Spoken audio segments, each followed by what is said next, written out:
Rescuers in Nepal battled against torrential rains to pull out bodies from the wreckage of homes buried by a landslide that caused 22 deaths and injured 10 people, officials say.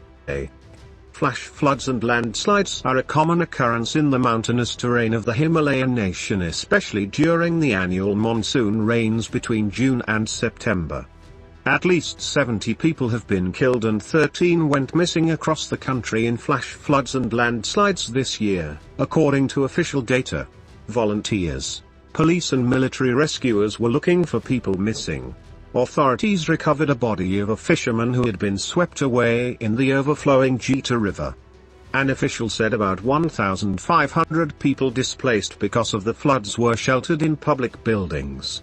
Local media broadcasted images of swathes of farms inundated by floodwaters, a destroyed suspension bridge and villagers wading through chest-deep water.